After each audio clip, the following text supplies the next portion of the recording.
બરાબર. આપણે જોયું એમાં આપણે પહેલું જોયું હતું, મેં અહીંથી શરૂઆત કરી હતી કે ભારતનો ઉત્તર ભાગ, બરાબર ને, એમ સ્ટેપ બાય સ્ટેપ. તો બ્રાઉન કલરનો છે, તો બ્રાઉન કલર જે છે એ શેમાં આવે છે ભાઈ? અહીંયા તમે જોયું પર્વતીય જમીન, એવી રીતે મેં શરૂ કર્યું. પછી એના નીચે જે છે એ યલો પાર્ટ આવે છે, જો ભારતના પીળો. તો ભાઈ પીળી જમીન છે એની છે, અહીંયા દેખાય છે કાંપની જમીન. એના પછી આપણે જે છૂટા છપાયા જે ગ્રીન પાર્ટસ દેખાય છે એ જોયા હતા, બરાબર. ગ્રીન પાર્ટસ, જે ગ્રીન કલર્સ દેખાય છે ભારતના નકશામાં, એના વિશે, બરાબર. તો ઓલું ગ્રીન છે એ શું છે? તો ભાઈ લેટેરાઇટ જમીન.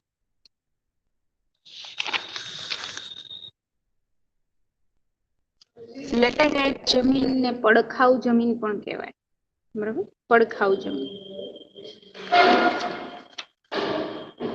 જમીનના પ્રકારો કેટલા છે અને કયા કયા? એક માર્ક્સમાં પૂછાઈ શકે. અને આખો પ્રશ્ન પૂછાય તો 4 માર્ક્સનો હોય કે ભારત ના જે ભારતના નહીં પણ જમીનના પ્રકારો સમજાવો. 4 માર્ક્સમાં પૂછે તો એમ બી પૂછી શકે કે ભારતના જે જમીનના પ્રકારો કેટલા છે, કયા કયા, સમજાવો. બરાબર. તો પેલા લખવાનું છે, પછી છ ના નામ લખવાનું, અને પછી એક એક ના વિશે લખવાનું, બરાબર. કાપાળ જમીન કેવી હોય, એમાં કયા પાક લેવાય, કયા વિસ્તારોમાં છે, એ બધું લખવાનું. બરાબર. બહુ ઈઝી છે પ્રશ્ન, બરાબર. અને નકશામાં ફિલઅપ કરવાનું પણ તમને આવી શકે, બરાબર. બધી જમીન એક નકશામાં ન હોઈ શકે, બરાબર. એમ બી સ્થાન અને વિસ્તાર દર્શાવવામાં જે 13મા પાઠમાંથી લે તો એમ પૂછે કે ભારતમાં ગુજરાત રાજ્ય દર્શાવો, બરાબર. કે ભારતમાં જે છે પાડોશી દેશો, ભારતનો જે કોઈ પણ એક પાડોશી દેશ દર્શાવો. તો મેં તમને શીખવાડ્યું છે કે પાડોશી દેશમાં જે છે ગુજરાતની ઉપર એટલે કે પશ્ચિમ સાઈડ જે ભારતની બોર્ડર છે એની ઉપર જે છે પાકિસ્તાન છે. અને આ બાજુ આવીએ ઉત્તર બાજુ જે છે પૂર્વ તરફ જઈએ તો વચ્ચે જે છે નેપાળ આવે છે, ભારતનો પાડોશી દેશ છે, બરોબર. પછી એક બાંગ્લાદેશ છે, બરાબર, જે પૂર્વમાં આવેલું છે, બરોબર. ઉત્તર પૂર્વમાં ભૂટાન નાનો એવો દેશ છે, બરાબર. તો તમને કોઈ બી એક પૂછે, કોઈ બી એક દર્શાવો, તો તમારે જો અહીંયા આગળ છે ભૂતાન છે, બરાબર.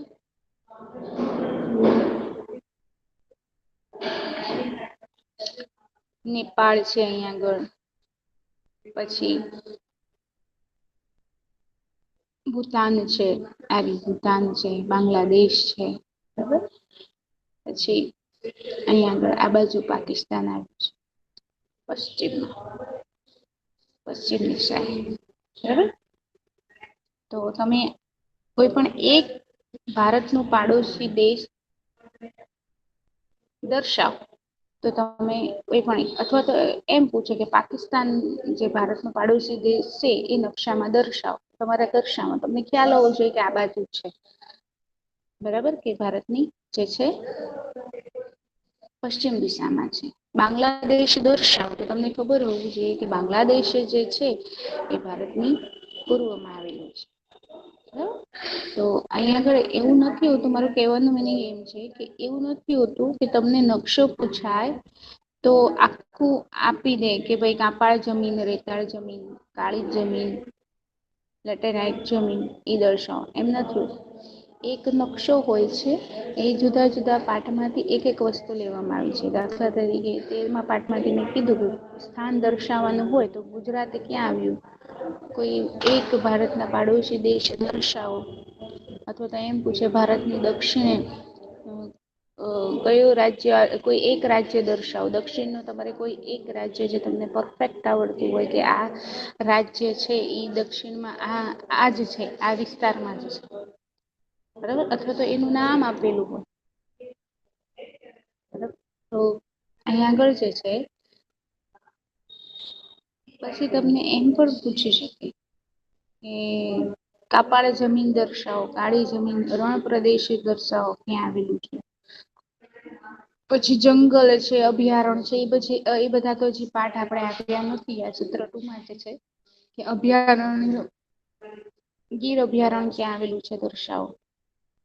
બરાબર, એટલે જુદા જુદા લેવામાં આવે છે. બરાબર, ભારતના નકશામાં દર્શાવો. લગભગ 5 માર્ક્સ સુધી પૂછાય છે તમારો નકશો. બરાબર, 9માં છો તો તમને નકશો જે છે, નકશામાં માહિતી પૂરતા તો આવડવી જ જોઈએ. બરાબર, તો અહીંયા આગળ આપણે જે છે પેલું જોયું કે ભારતની ઉત્તરમાં જે છે એ પર્વતીય જમીન જે બ્રાઉન કલરની દેખાય છે એ વિસ્તારમાં છે. અહીંયા 3 જ વિસ્તાર યાદ રાખવાના છે તમારે. ઉત્તર, પછી પૂર્વ સાઈડમાં એક વચ્ચે જે બહુ નાનું છે એવું છે.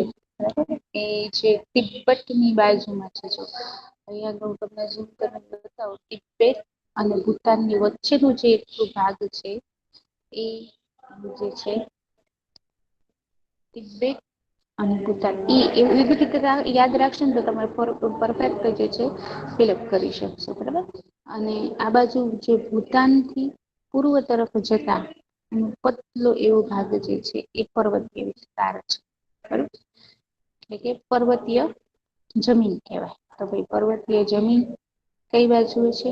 તો જો આ જે કીધું ને, અમે નાના હતા ને ત્યારે અમે ભણતા હતા ને ત્યારે અમને આવી રીતે શીખવાડતા હતા કે આ જો આ ભારત છે ને એનું માથું છે.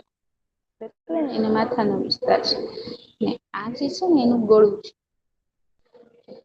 તો આપણે પર્વતીય જમીન જે છે આ માથામાં તો પૂરી જ હોય, એટલે ભારતનું જે માથું કહેવાય ને એમાં પૂરું જ ફિલઅપ કરવાનું. બરાબર, પછી ગળામાં એ થોડું ભાગ, બરાબર, અને એનાથી સહેજ નીચે છે. એ રીતે પછી આ જે છે જમણો હાથ, એવી રીતે શીખવાડતા હતા. આ જમણો હાથ, આ ડાબો હાથ, અને આ પગ, અને આ શરીર ભારતનું. બરાબર, તો અહીંયા આગળ જે છે એ પ્રોપર નકશો ફિલઅપ કરવા માટે, અને તમને રાજ્ય યાદ ન રહેતા હોય તો આવી રીતે તમે એક તમારું જે છે તમારું મગજ યુઝ કરી, તમારી જે ટ્રીક, તમારો આઈડિયા યુઝ કરીને તમે ગમે રીતે જે છે તમે નકશો યાદ કરી શકો છો. બરાબર, તો અહીંયા આગળ જે છે અમને એવી રીતે શીખવાડવામાં આવ્યું. બરાબર, તો અમે એ હિસાબે યાદ રાખતા હતા. તો અહીંયા આગળ પર્વતીય જમીન છે એ ઉત્તરમાં આવેલી છે. એટલે આખો ઉત્તર જે છે ઉપરનો જે ભાગ દેખાય છે એ, પછી બ્રાઉન કલર, તિબેટ અને ભૂતાનની વચ્ચે સહેજ જે જગ્યા આવી છે એ, બરાબર, અને પૂર્વમાં જઈએ તો જે આવી રીતે આ જે છે પર્વતીય જમીન છે. પછી હવે યલો કલર દેખાય છે તો મોસ્ટ ઓફ જે છે ગુજરાતમાં જે છે યલો કલર એટલે કાંપની જમીન છે. ગુજરાતથી સીધી સમાંતરે જઈએ, આથી થોડું સહેજ ઊંચે લઈ લેવાનું.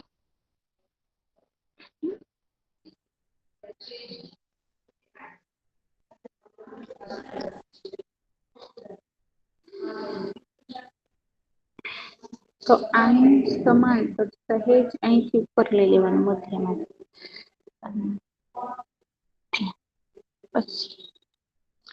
પશ્ચિમથી પૂર્વ સુધીમાં સમાંતરે જે યલો પાર્ટ દેખાય છે, યલો ભાગ દેખાય છે. હવે તમે બીજી ઈઝી રીતે, મેં તો તમને કીધું કે આવી રીતે માથું ને હાથ એવી રીતે, હવે તમારે બીજી ઈઝી રીતે તમારે આ શીખવું હોય ને તો તમારે જે છે ને બાજુમાં રાજ્યનો નકશો લઈને બેસવાનો. અને બાજુમાં રાજ્યનો નકશો લઈને બેસો ને તો તમે જોશો કે ગુજરાતની પાડોશમાં રાજ્ય જે છે, આ બાજુ કયું રાજ્ય છે, આ બાજુ કયો રાજ્ય છે. બરાબર, તો એ રીતે બી તમે યાદ રાખી શકો છો. તમને વધારે ઝડપથી કેવી રીતે યાદ રહે છે એ તમારા પર આધાર છે. તો આ બધા જ જે છે કાપાળે જમીન છે, બરાબર. પછી લેટેરાઇટ જમીન એટલે કે પડખાઉ જમીન જેને કહેવાય, બરાબર. જે ગ્રીન પાર્ટ છે એ બહુ ઓછી જ છે, તમને દેખાય છે અહીંયા, લેટેરાઇટ જમીન છે ગ્રીન કલરની. પછી આવે છે જે છે નકશામાં ગુલાબી કલર જે છે, આ જો ગુલાબી કલર છે ગુજરાતની મધ્યમાં છે. જો આ ગુજરાતની આ સોરી મધ્યમાંથી થોડી નીચે દક્ષિણ ગુજરાતમાં, પછી આ ભારતની મધ્યમાં, બરાબર. તો આ જે છે જમીન છે એ રાતી જમીન છે. નહીં સોરી, અહીંયા આગળ આપણે આ તમારા નકશામાં આ જે બતાવ્યું છે એમાં જોઈએ આપણે કે આ પિંક કલરની જમીન છે એ કાળી જમીન છે. ગુલાબી જે કલરની દેખાય છે એ કાળી જમીન છે, બરાબર. અને લાલ કલર છે, આ જે લાલ કલર દેખાય છે તમને એ શું છે, તો ભાઈ રાતી જમીન, બરાબર. રાતી એટલે લાલ કલરની, બરાબર, રાતી જમીન છે. તો આપણે બ્રાઉન કલર, ગ્રીન, લાલ, પિંક. હવે સ્કાય બ્લુ કલરનું રહ્યું ને વાદળી કલર,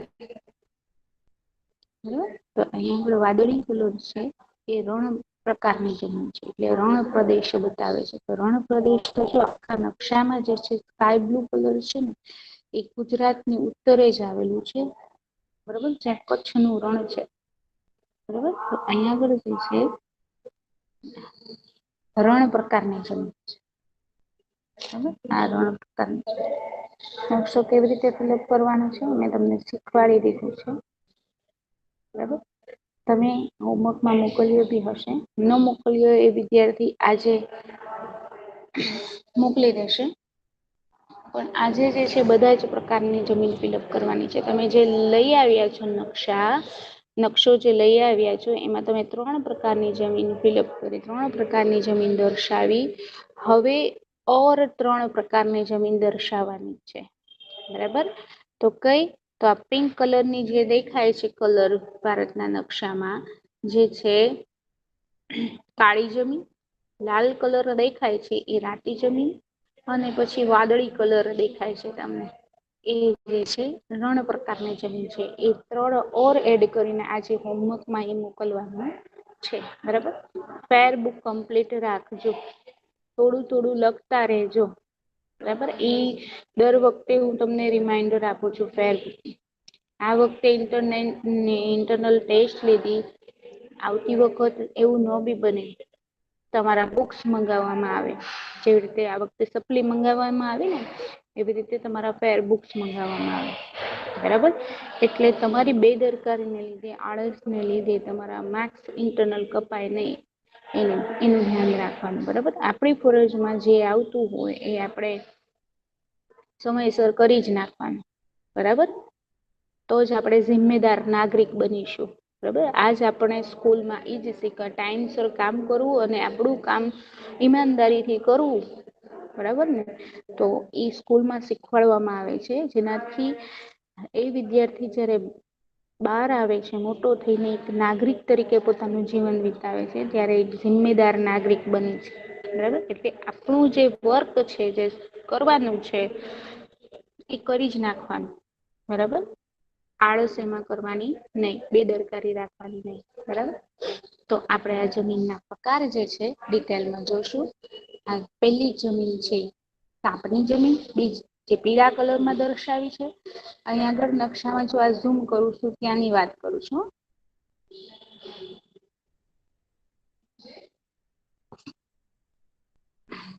કાપની જમીન, બીજું જે છે કાળી જમીન પિંક કલરમાં છે, રાતી જમીન લાલ કલર દર્શાવે છે. હવે લેટેરાઈટ જમીન છે એ જે છે ગ્રીન કલર છે, અને બ્રાઉન કલર છે પર્વતીય જમીન છે, સ્કાય બ્લુ વાદળી કલર છે એ રણ પ્રકારની જમીન છે. આ નકશો તમે જોઈ શકો છો. ઓકે.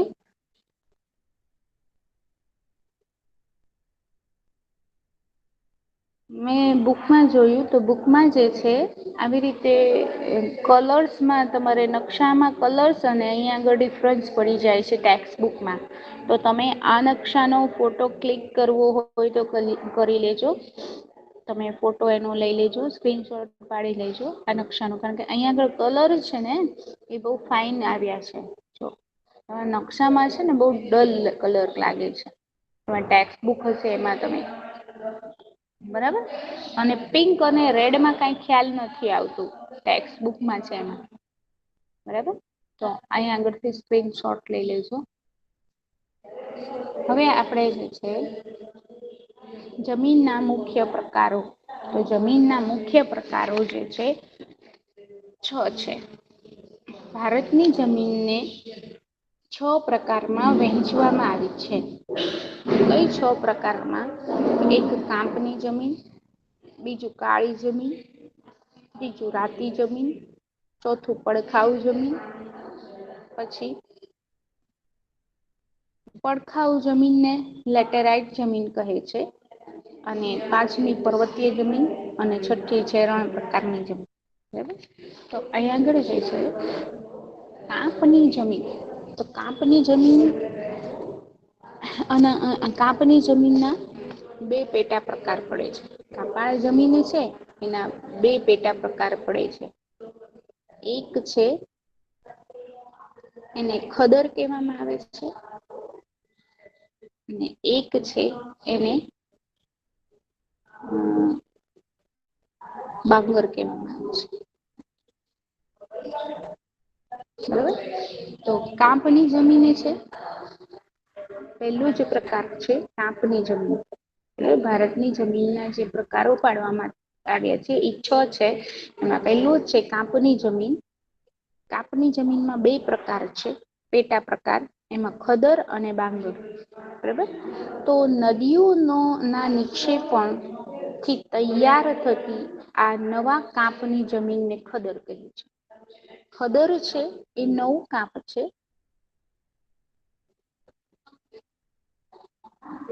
બરાબર, અને બાંગર છે એ જૂનું કાંપ છે. બરાબર, તો જમીનનો પહેલો પ્રકાર છે કાંપની જમીન. એ કાંપની જમીનના પણ 2 પેટા પ્રકાર છે, એક ખદર અને એક બાંગર. તો નદીઓનું જે નિક્ષેપણ આવે છે, કાંપ એટલે તો તમે શીખી જ ગયા છો, સમજી ગયા છો, બહુ વાર આવી ગયા છે. 15મા પાઠમાં પણ આપણે એ જ જોયું. કાંપ એટલે નદીઓ પોતાની સાથે જે ધસડી લાવે છે. નિક્ષેપણ બરાબર, ઉત્તરેથી આવે છે જંગલોમાંથી, ખીણોમાંથી, પર્વતોમાંથી વહેતી વહેતી આવે છે. એ પોતાની સાથે ઘણું બધું લાવે છે. જંગલોનું છે, માટી છે, સેન્દ્રિય પદાર્થો છે, પછી પશુઓના જે અવશેષો છે, બધું વૃક્ષોના અવશેષો છે, એ બધું પોતાની સાથે દસડી લાવે છે. બરાબર ને, પછી જ્યાં આગળ જે છે ખીણ પ્રદેશો હોય કે જે ઊંડાણ વાળા પ્રદેશો હોય ત્યાં આગળ એ બધું શું કરે છે, ત્યાં આગળ જે નદીઓ જે પોતાની સાથે દસડી લાવે છે એ ત્યાં આગળ રોકાઈ જાય છે, અટકી જાય છે. અને જેને મેદાની પ્રદેશોનું રૂપ ધારણ કરી લીધું.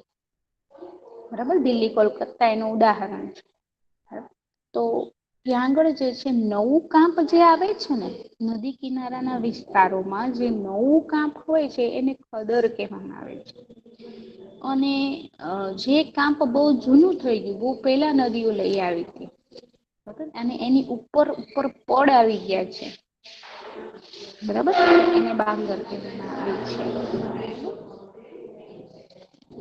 પૂરના મેદાનોથી બનેલા આ જમીનો મુખ્યત્વે નદીઓની નજીકના ક્ષેત્રમાં જોવા મળે છે. આ કાપાળ જમીન છે ને એ તમને ક્યાં જોવા મળે? તો ભાઈ નદીઓ જે હોય છે એની આજુબાજુના ક્ષેત્રોમાં જોવા મળે છે. તે પ્રમાણમાં રેતાળ હોય છે. તે પ્રમાણમાં કેવી હોય છે? રેતાળ હોય છે. જ્યારે નદી ખીણના ઉપરવાસમાં આવેલી એકંદરે જૂનું કાંપ ધરાવતી નદી બાંગર તરીકે ઓળખાય છે. એટલે નદીની ખીણ પ્રદેશમાં તો જયારે ઊંડાઈ વાળા વિસ્તારમાં તો વર્ષોથી કાંપ જે છે જમા થતું હોય.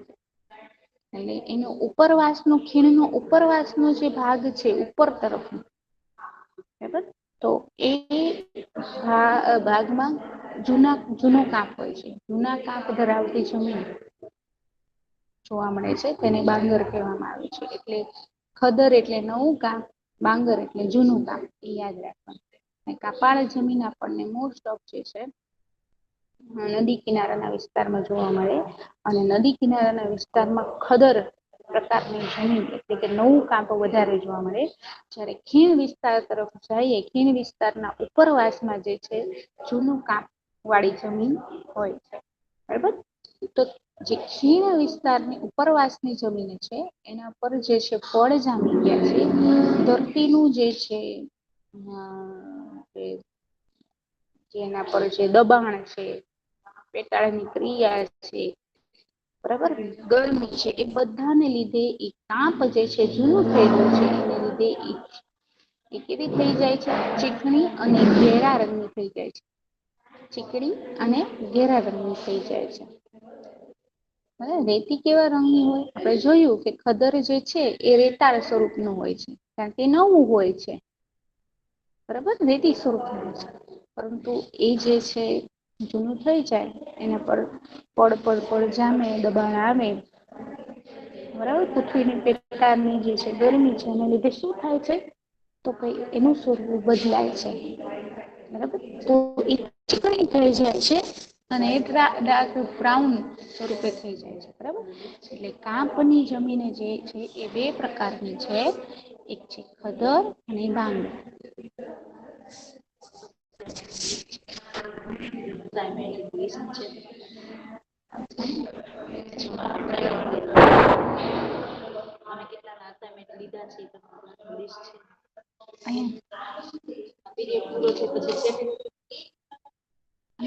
સ્મિતા મિસ વાત છે. એક મિનિટ બોયઝ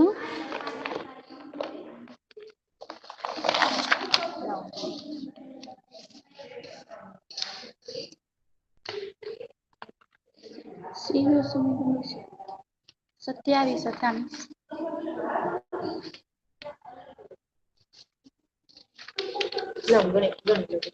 કોડિંગ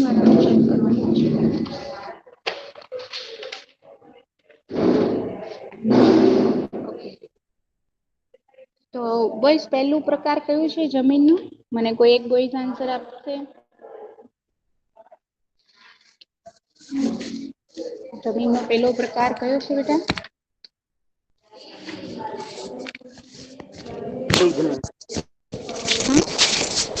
ફરીથી આપશો બેટા આન્સર. વેરી ગુડ કાંપની જમીન બરાબર એક કાંપની જમીન છે એના પેટા પોઈન્ટ કેટલા છે? પેટા પ્રકાર કેટલા છે?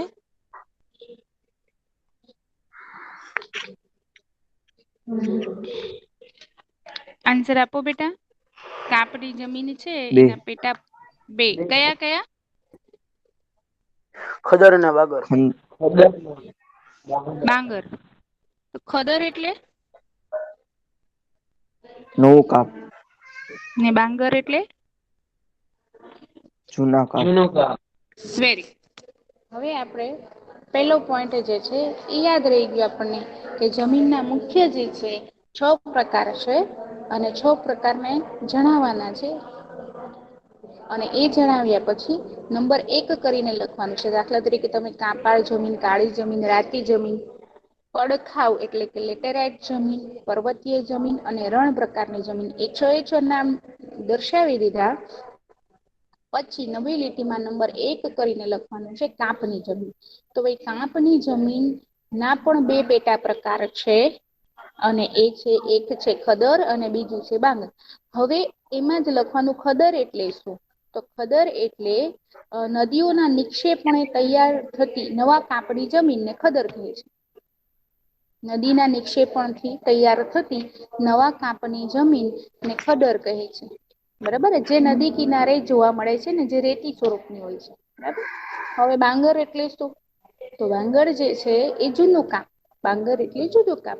તો એ ક્યાં જોવા મળે? તો ખીણ ક્ષેત્રના ઉપરવાસમાં જોવા મળે છે. તો ભાઈ એ કેવી હોય? નવું કાપ છે, જે ખદર છે, એ રેતી સ્વરૂપમાં હોય છે. બરાબર. ત્યારે જૂનું કાપ છે, જેને બાંગર કહેવાય છે, એ કેવા સ્વરૂપનું હોય? તો ભાઈ એ ચીકણું હોય. અને કેવું હોય? તો ભાઈ એ ડાર્ક કલરનું હોય, એટલે કે ઘાટા રંગનું હોય. બરાબર. તો અહીં આગળ આપણને એક પોઈન્ટ થઈ. બરાબર. ચીકણી અને ઘેરા રંગની હોય છે, અને કાપની જમીન દેશના ઘણા મોટા વિસ્તારોમાં જોવા મળે છે. બરાબર.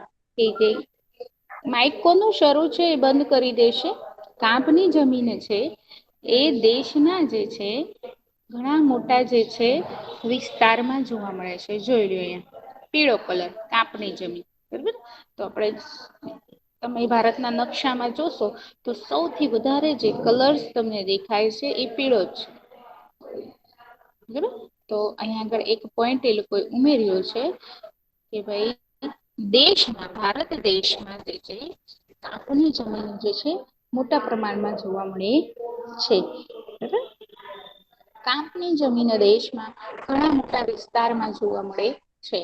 આ જમીનની ફળદ્રુપતા જુદા જુદા સ્થળોએ ભિન્ન ભિન્ન જોવા મળે છે. પરંતુ સામાન્ય રીતે આ જમીન ઘણી જ ઉપજાઉ હોય છે. બરાબર. જે કાપાળ જમીન છે એ ઘણી જ ઉપજાઉ હોય છે. કાપાળ જમીનમાં બે પ્રકારનો સમાવેશ થઈ ગયો, ખદર અને ડાંગર બેઉ. બરાબર. પણ એક રીતે કાપાળ જમીન છે એમાં નવું જૂનું બેઉ કાપ આવી ગયું. તો એ જમીન જે હોય છે એ બહુ ફળદ્રુપ જમીન હોય છે. જે જમીનમાં કાપાળ ધરાવે છે, જે જમીન કાપાળ સ્વરૂપની છે એ બહુ ફળદ્રુપ હોય છે. તો ભાઈ ક્યાં ક્યાં આવેલી છે? કયા કયા રાજ્યોમાં આવેલી છે? તો જે કાપાળ જમીન છે એ પંજાબ, ઉત્તર પ્રદેશ, બિહાર, પશ્ચિમ બંગાળ વગેરે રાજ્યોમાં આ પ્રકારની જમીન આવેલી છે. બરાબર. મેં તમને કીધું કે તમારે નકશો ફિલઅપ કરવો હોય, નકશો પૂરવો હોય તો તમે એક બાજુએ તમે જે છે રાજ્યોના નામ દર્શાવતો એટલે કે રાજ્યોનો જે છે નકશો લઈને બેસો તો તમને વધુ આઈડિયા આવે. બરાબર. કે કાપાળ જમીન જે છે પંજાબ હોય એ આખા પંજાબમાં જે છે કાપાળ જમીન દર્શાવી દેવાય. ઉત્તર પ્રદેશ, બિહાર, પશ્ચિમ બંગાળ. બરાબર. તમે જોશો કે આ બધા જ જે છે એ રાજ્યોમાંથી જે છે નદીઓ પસાર થતી હોય છે. પંજાબમાં તો 5 નદીઓનો સંગમ છે. પંજ-આબ એટલે કે 5 આબ જે વિસ્તારોમાં ભેગા થતા હોય. બરોબર. તો એ તો બહુ જ ફળદ્રુપ છે પંજાબ. બરોબર. તો અહીં આગળ જે છે કયા કયા પ્રદેશોમાં જે છે કાપાળ જમીન છે? તો પંજાબ, ઉત્તર પ્રદેશ, બિહાર, પશ્ચિમ બંગાળ વગેરે રાજ્યોમાં કાપાળ પ્રકારની જમીન આવેલી છે. બરાબર. હવે અહીંયા આગળ જે છે આપણે બીજો પોઈન્ટ લઈએ, કાળી જમીન. તો ભાઈ કાળી જમીન છે એ મુખ્યત્વે કયા કયા રાજ્યોમાં આવેલી છે? તો ભાઈ મહારાષ્ટ્ર. જો કાળી જમીન છે ને એ લગભગ છે પિંક ભાગમાં છે. ભારતનો મધ્ય ભાગ.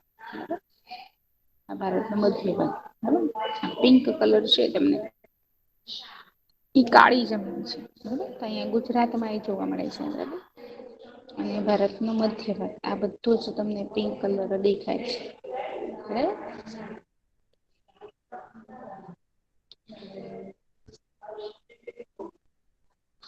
તો કાળી જમીન છે આ જમીન મુખ્યત્વે મહારાષ્ટ્ર, પશ્ચિમી મધ્યપ્રદેશ, ગુજરાત, કર્ણાટક, આંધ્રપ્રદેશ, તેલંગાણા અને તામિલનાડુ જેવા વિસ્તારોમાં જોવા મળે છે.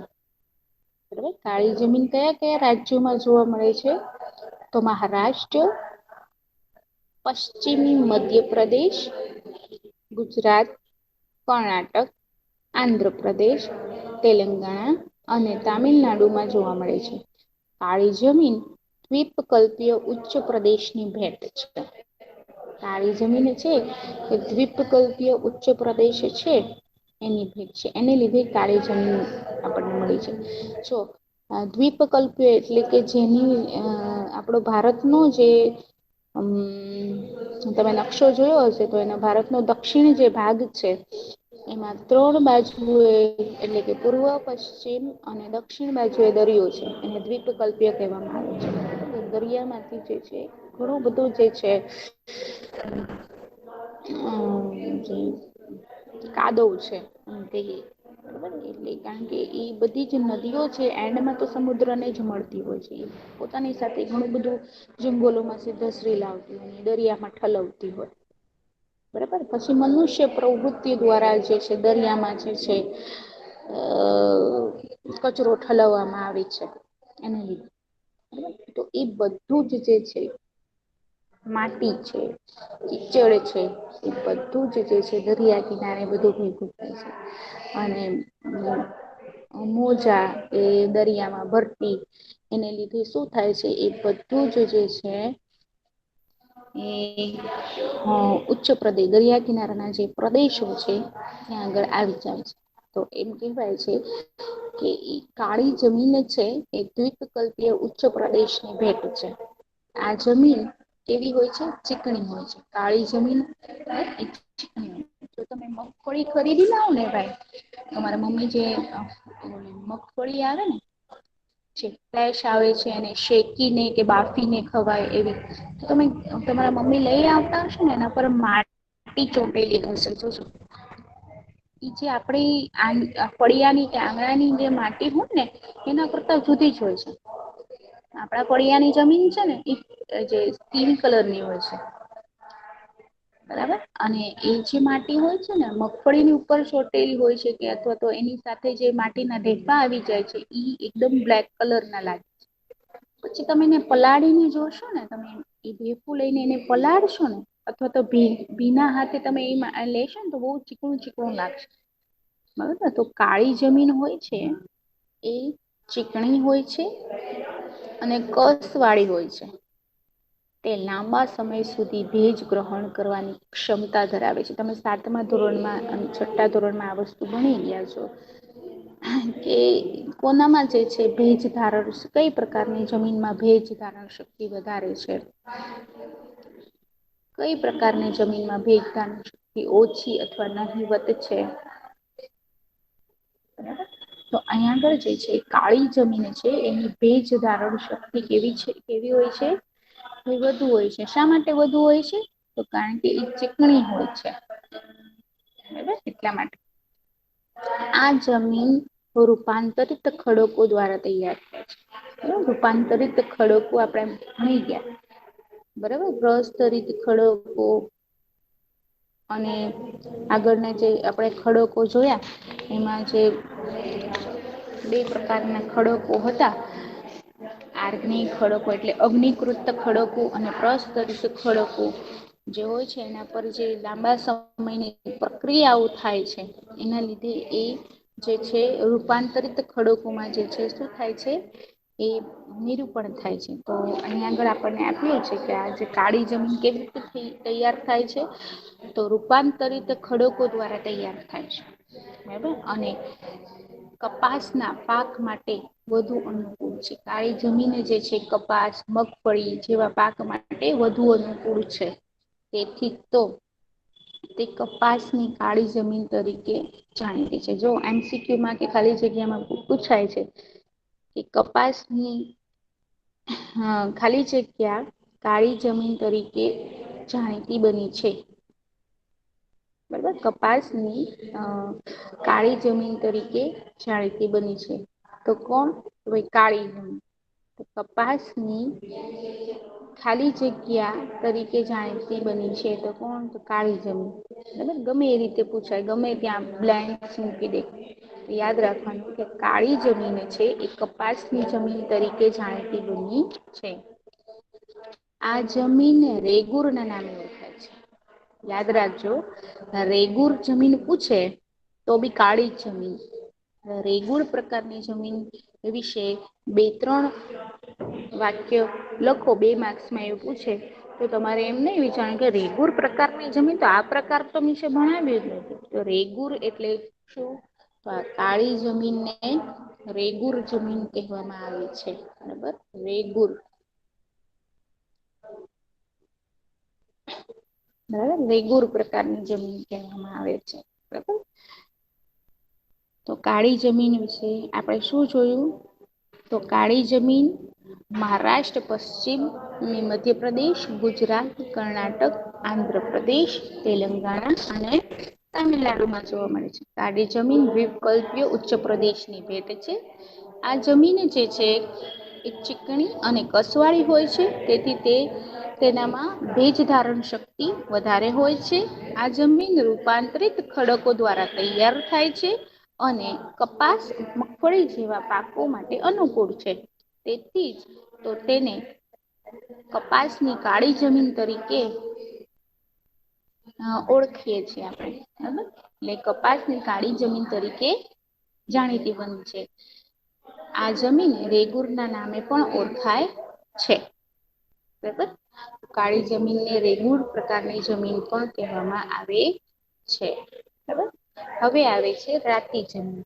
તો રાતી જમીન જે છે એ આગ્નેય અને રૂપાંતરિત ખડકો.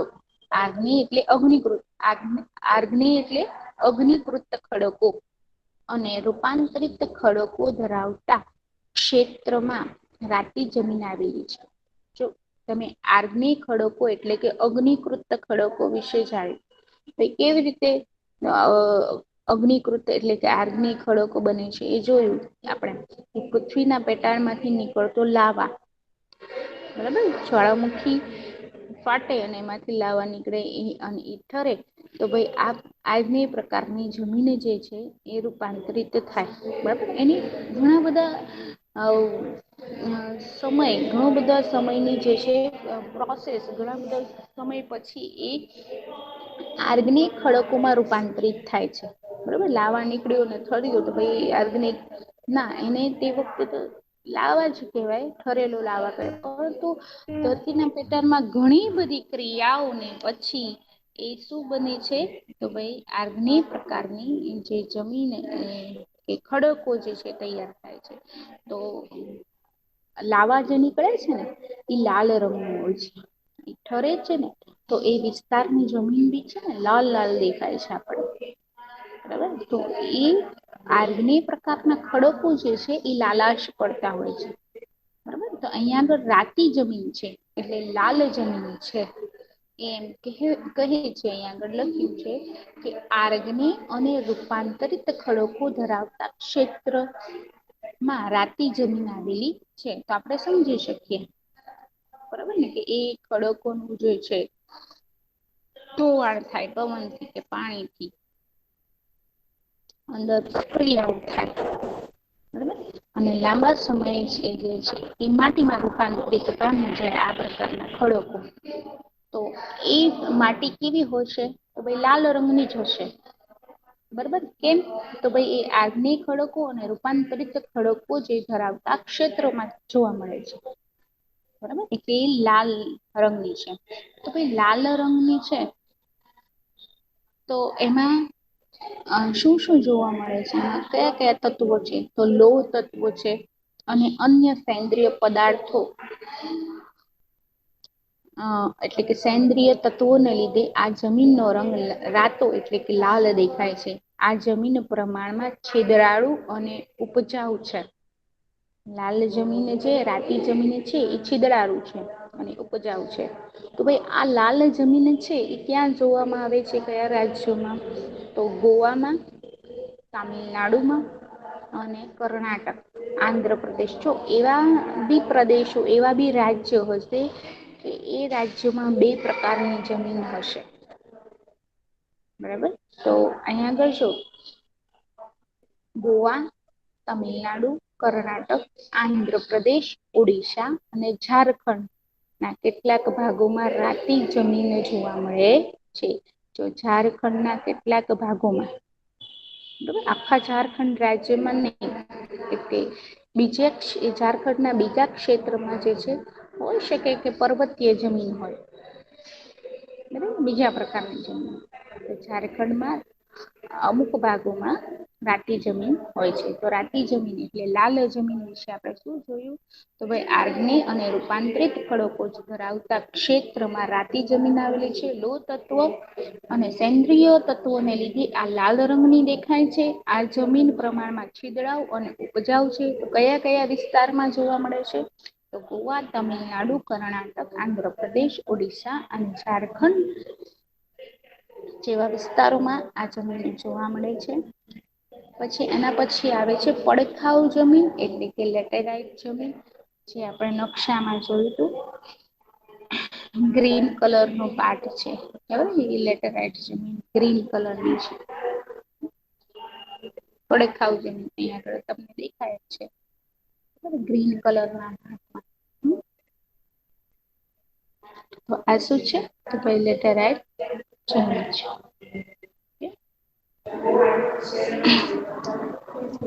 પડખાઉ જમીન એટલે કે લેટેરાઈટ જમીન વધુ વરસાદને કારણે તીવ્ર ધોવાણના પરિણામે પડખાઉ જમીન તૈયાર થાય છે. વધુ વરસાદને કારણે જમીનના ઉપરના સ્તરમાંથી પોષક તત્વો જે છે ધોવાઈ જાય છે ને જમીનના સ્તરમાં ઉતરે છે. જમીનનું જે સ્તર હોય છે એમાં ઉતરી જાય છે એ પોષક તત્વો, બરાબર. જૈવિક દ્રવ્યોનું પ્રમાણ ઓછું હોવાથી આ જમીન ઓછી ફળદ્રુપ હોય છે. કારણ કે જૈવિક દ્રવ્યો એટલે કે જે સેન્દ્રિય પદાર્થો જે ઓલામાં કહીએ તો આપણે, તો આ જમીન પરથી જે છે વરસાદને લીધે બધા જ જે છે સેન્દ્રિય પદાર્થો ધોવાઈ જાય છે. એટલે કે જૈવિક દ્રવ્યો જે હોય છે એ ધોવાઈ જાય છે, બરાબર. એને લીધે જે છે આ જમીન ઓછી ફળદ્રુપ છે. તો પડખાઉ જમીન છે, લેટેરાઈટ જમીન છે એ ઓછી ફળદ્રુપ છે. અહીં લાલ રેતીના પથ્થરોમાં લોહ અને એલ્યુમિનિયમ તત્વો હોય છે. જે લેટેરાઈટ જમીનમાં જે છે કયા તત્વો હોય છે? તો લાલ રેતીના પથ્થરોમાં લોહ તત્વો અને એલ્યુમિનિયમ ના તત્વો હોય છે. આ પથ્થરોના ધોવાણથી અહીંની જમીન લાલ રંગની બને છે. આ પથ્થરો જે લાલ રંગના છે એનું ધોવાણ થાય છે.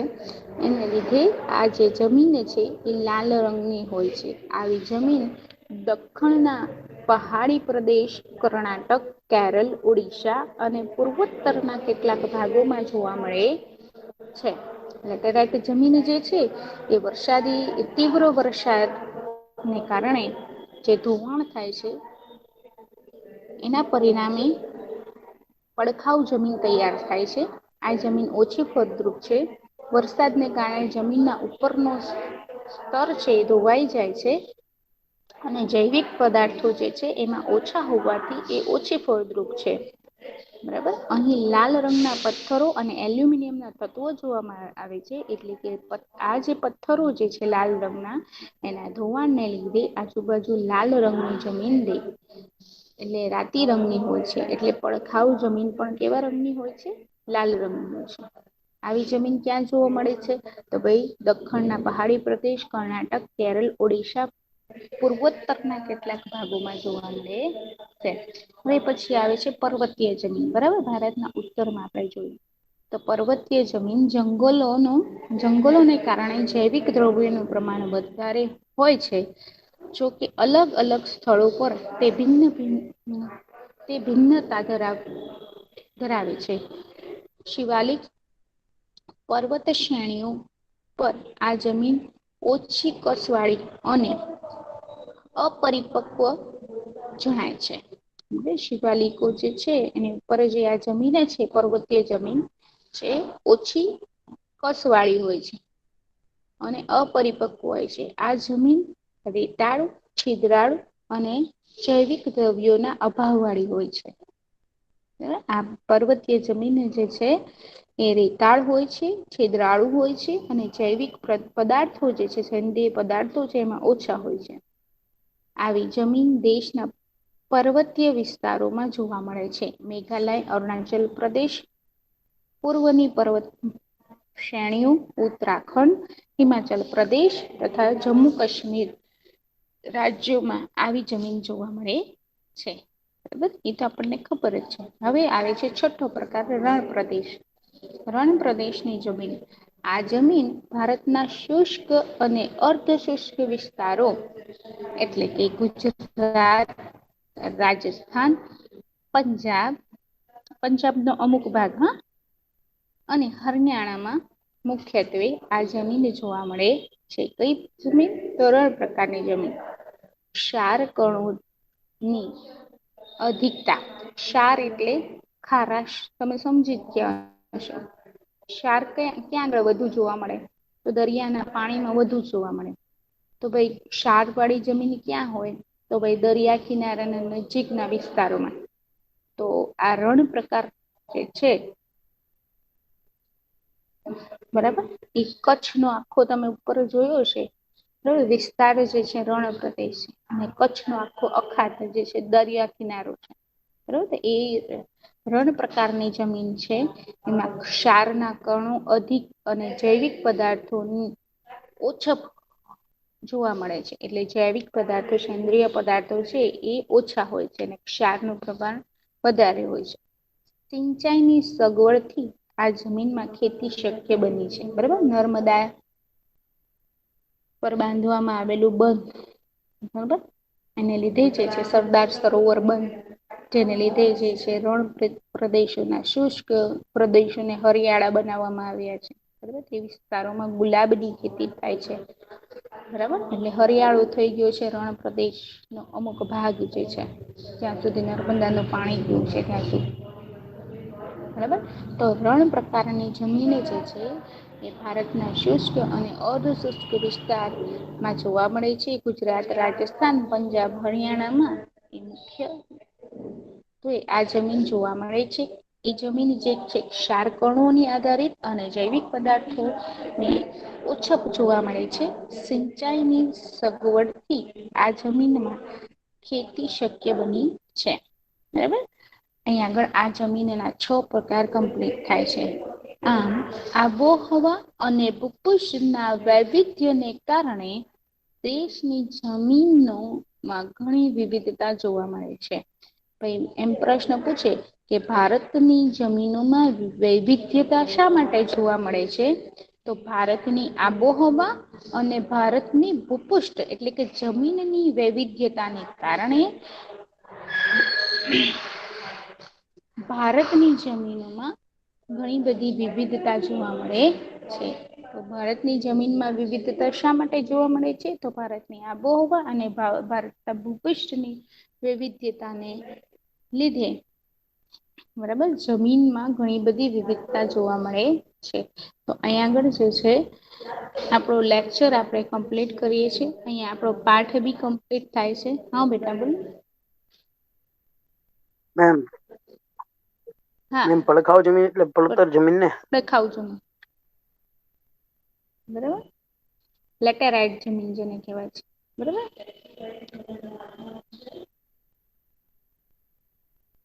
એટલે મેમ હું જમીનમાં કઈ થાય નઈ હું એમાં જે છે સિંચાઈની મદદ લઈ અને રાસાયણિક ખાતરોનો ઉપયોગ કરીને એમાં ખેતી તો પોસિબલ જ છે. અત્યારે કાંઈ પોસિબલ નથી એવું નથી. બરાબર, અત્યારે જમીન નથી મળતી ખેતી કરવા માટે. બરાબર ને, તો એ પડતર જમીનને પણ ઉપજાઉ બનાવવા માટે સરકારે જે છે ખેડૂતોને અમુક વિસ્તારો, અમુક જમીન આપી છે. ભાઈ શું કરે તો આધુનિક ખેતીનો જે છે ઉપયોગ કરી, રાસાયણિક ખાતરોનો ઉપયોગ કરી, એમાં જે છે લેબોરેટરી ટેસ્ટ કરાવી અને કયા તત્વોની ઉણપ છે એ પ્રકારનું ખાતર નાખી અને એને ઉપજાઉ બનાવી શકાય છે. તે બધું પોસિબલ છે આ સમયમાં, આધુનિક સમયમાં. બરાબર, પણ તો આપણે શીખવા માટે લેટેરાઈટ પ્રકારની જમીન છે, જે પડખાઉ જમીન છે, એ ઓછી ફળદ્રુપ છે. કેમ? તો તે વિસ્તારોમાં વરસાદ વધુ હોવાને કારણે ઉપરની જે જમીનનો પડ જે છે, જેમાં સેન્દ્રિય પદાર્થો હોય છે, પોષક તત્વો હોય છે, એ બધા ધોવાઈ જાય છે.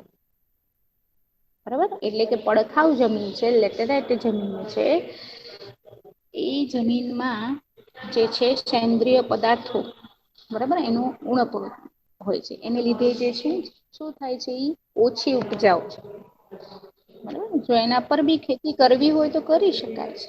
હા બરાબર, આધુનિક પદ્ધતિનો ઉપયોગ કરીને. ઓકે